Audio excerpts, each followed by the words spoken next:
ಗೋವಾದ ಹಡಪಡಿಯಲ್ಲಿನ ನೈಟ್ ಕ್ಲಬ್ನ ಅಗ್ನಿ ಅವಘಡದಲ್ಲಿ 25 ಜನ ಮೃತಪಟ್ಟಿದ್ದು, ಬೆಂಗಳೂರು ಮೂಲದ ಇಶಾಕ್ ಸಾವನ್ನಪ್ಪಿರುವುದನ್ನು ಗೋವಾದ ಹಂಜುಣ ಪೊಲೀಸರು ದೃಢಪಡಿಸಿದ್ದಾರೆ.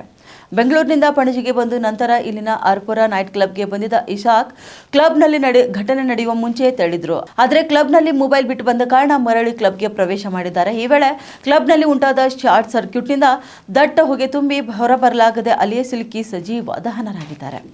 ಇನ್ನು ದುರ್ಘಟನೆ ಕುರಿತು ಪತ್ರಿಕಾಗೋಷ್ಠಿ ನಡೆಸಿದ ಗೋವಾ ಮುಖ್ಯಮಂತ್ರಿ ಪ್ರಮೋದ್ ಸಾವಂತ್, ಗೋವಾ ಸರ್ಕಾರದಿಂದ ಮೃತರಿಗೆ ತಲಾ 5 ಲಕ್ಷ ರೂಪಾಯಿ, ಪ್ರಧಾನಮಂತ್ರಿ ಪರಿಹಾರ ನಿಧಿಯಿಂದ ತಲಾ 2 ಲಕ್ಷ ರೂಪಾಯಿ, ಇನ್ನು ಗಾಯಾಳುಗಳಿಗೆ ಗೋವಾ ಸರ್ಕಾರದಿಂದ 50,000 ರೂಪಾಯಿ ಹಾಗೂ ಪ್ರಧಾನಿಗಳ ನಿಧಿಯಿಂದ 50,000 ರೂಪಾಯಿ ಪರಿಹಾರ ಘೋಷಣೆ ಮಾಡಿದ್ದಾರೆ.